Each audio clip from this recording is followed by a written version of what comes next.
talk about on the map that we get to.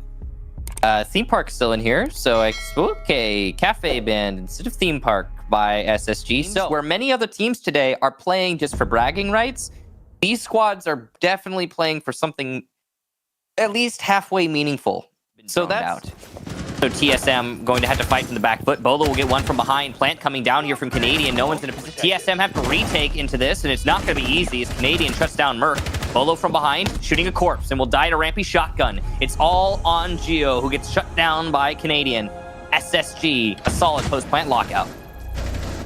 That's what you like to see if you're a fan of Space Station Gaming, and the way that they attack that. And how Geo, not the one that you expected, onto the buck. Geo gets 2 kills for his trouble, taken out. Will there be enough time to happen? Canadian rushes in. He's going to need to go for a plant, gets shot as there's one prone on the ground, but not enough guns active from SSG, and TSM will ride it out in large part because of the clock.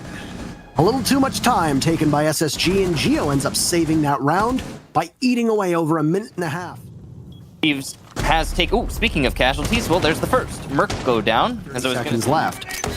There's a toxic canister that goes out, but Geo is baited right into Fultz. Back to the site as best as he can. There's Bosco to get Pojo Man, and things are falling apart for TSM.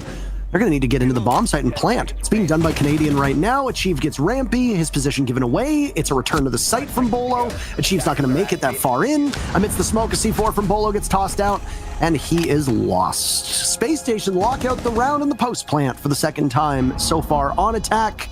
They looked much better than they did in the previous round. Bolo had no hope. Blessings of the Macy J charm.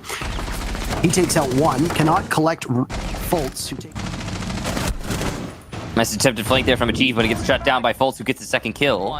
Geo gets Fultz, who is flanking from bathroom. Rampy has to get 2. He'll get 1. Will he get the second? No. TSM locked that out on 000 once again. That has been the only way that they've won these rounds so far. A nice execution there from SSG that comes just a little too late.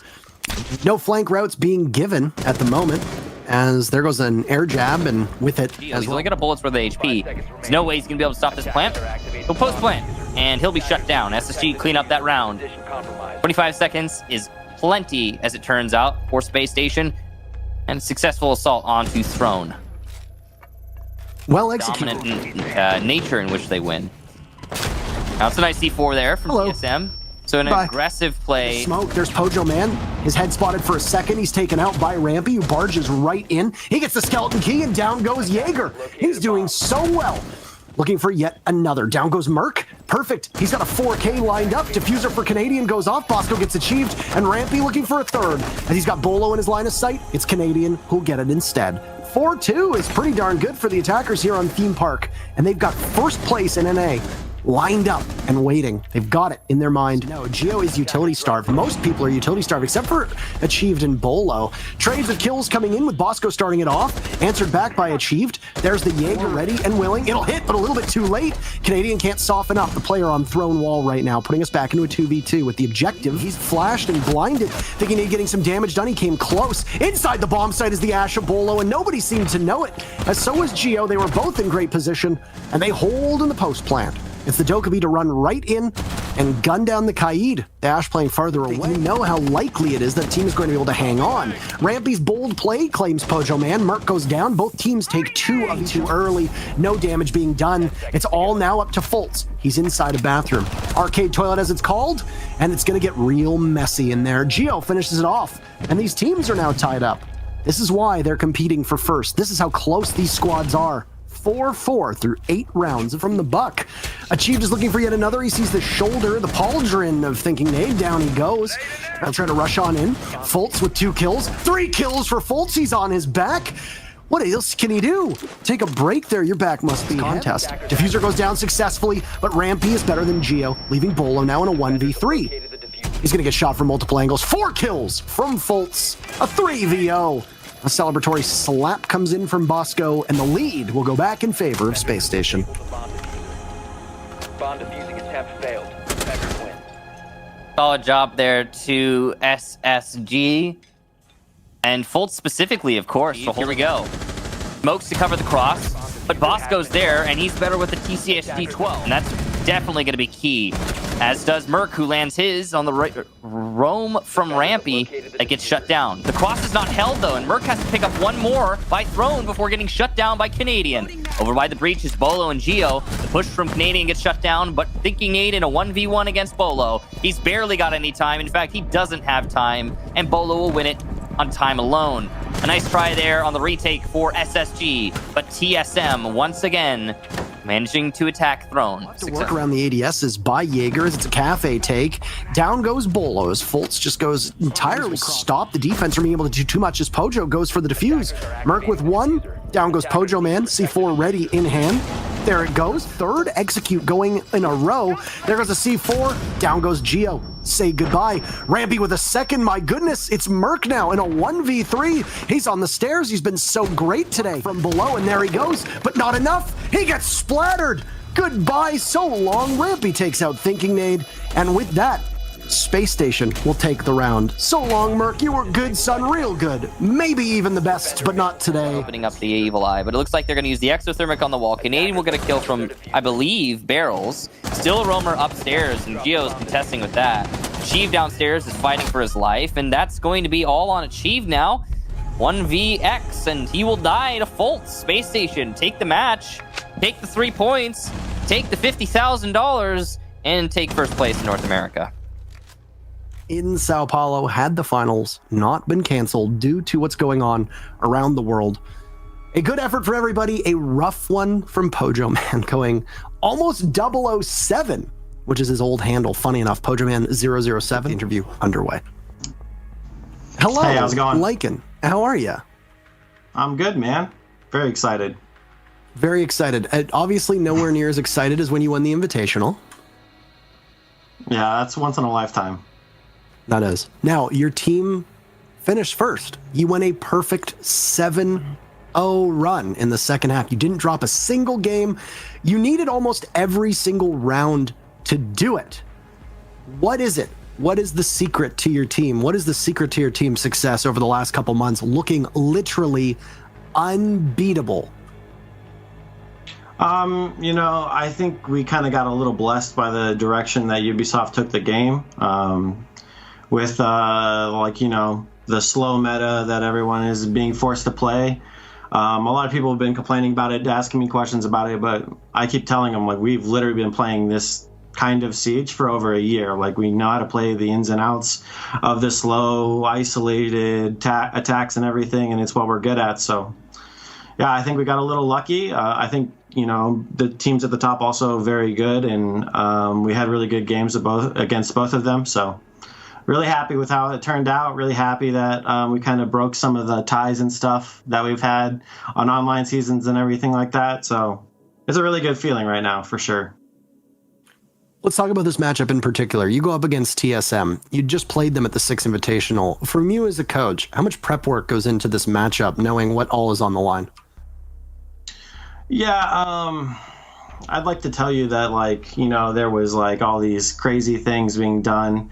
But honestly, for me, I like to keep it the same as it always is. I don't want to stress people out about it being a big match. You have to do more. I like it to keep it the same as it always is. Back to routine. It's a normal game that we got to win just like any other game. I just think that we probably tricked them with Theme Park. I think they probably thought that we'd been bluffing it all season, but we were actually setting it up for this moment all season, and they let it go through, so we grabbed it. Let's talk about Theme Park, because that was in line of questioning of obviously given where you just played on that match. You specifically set it up for this matchup. You hit it.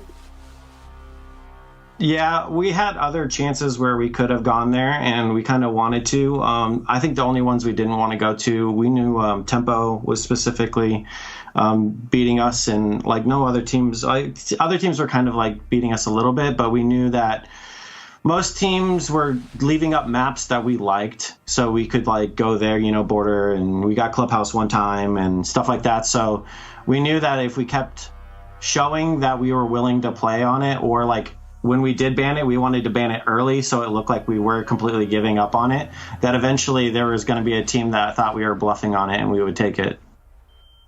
How much work goes into learning a new map like Theme Park? And more importantly, I want your take. I know you don't have a definite answer to this one, but how much more work goes in knowing that it is a map that tends to be defender-sided, but you've gotten to see get played by a bunch of other regions? I did watch some of the other regions play it. I didn't particularly like some of the ways that it was played on others, and also too, I think EU bans it way differently than we do, so it's not even like comparable map. The map is really kind of hard to maneuver around unless you're bringing a lot of shotguns, and which, I mean, if you think about it, fits in perfectly with what we like to do and why we're so good at Clubhouse, is because we like to, you know, create a very intricate maze for teams to have to walk around, and then they have to deal with an actual site execute after that. So once we realized that the map was like really similar to other maps that we are good at, then we just kind of started piecing things together. I can tell you this map was not very easy to piece together. We've been working on this literally all season and making different strats, so it feels good to get the win on it after all that work. It came together exactly the way you wanted, is what you're saying? Exactly the way we wanted. Well, I was going to ask, I know that you're going to be a little bullish on this one, but from what you got to watch, and this is the last question I'll ask, from what you got to watch of that matchup, how well do you think TSM read into you? And how happy are you as a coach with what you saw versus how much more needs work? I think we still have a lot of work to do on that map. I think we did really good, obviously 4 rounds on attack, and I think that one of them we could have maybe taken as well. So like, I think we did really good on attack. I think where we struggled was being able to keep the throne wall shut. And that's something that's like really tricky with the bans we have and grenading over and stuff like that. So I think there's some sites that are actually really good that a lot of people don't even use. But I'm not going to talk too much about that. But I think that map is a lot better than a lot of people lead on, and I think a lot of people give it a lot of I'll say crap or whatever I'm allowed to say. But I think that map actually is okay. Like, you can play that map. I can play that map. Have you seen me play this game? I don't know if I can play that map, but I appreciate the direct. I'm assuming it's a direct compliment, but thank you. I don't know. You're welcome. Thank you very much. Now, parting thoughts. Give us your thoughts on the season. Give thanks to people you want. Your thoughts on the Invitational, your team's run, where you're at, etc. Now that it's done, it's over. You're done. You're free. Yeah, huge steps for us online play. Being able to beat all like the NA teams. I think NA is a really strong region right now, especially at the top, and to be able to come out with wins on all of the different situations, I think is really good for us. I'm really excited, very proud. Also, too, thank you to all our fans that are here, spamming the emotes and cheering for us. We really do appreciate it, all the support we get. And also, too, thank you for SSG and like all our supporting cast that's been helping us through this coronavirus and like the craziness that we've had to deal with, keeping 5 gamers in a house cooped up. It's not easy not being able to go outside every day. And I mean, I know we joke about gamers staying inside, but being trapped inside all day will make you go crazy. So being able to like have that support from our organization means a lot. And last thing, thank you everyone for being here. I really do appreciate that. Whether you support SSG or any other team, thank you for supporting Rainbow Six, and make sure you're staying safe, stay inside. Very, very well said. And your team, your organization, etc., through Rainbow Six, you've been on a hell of a trip in your favorite rocket ship, and I'm excited to see what's next. Take care of yourself, and I'm sure we'll talk soon. Thanks, Parker.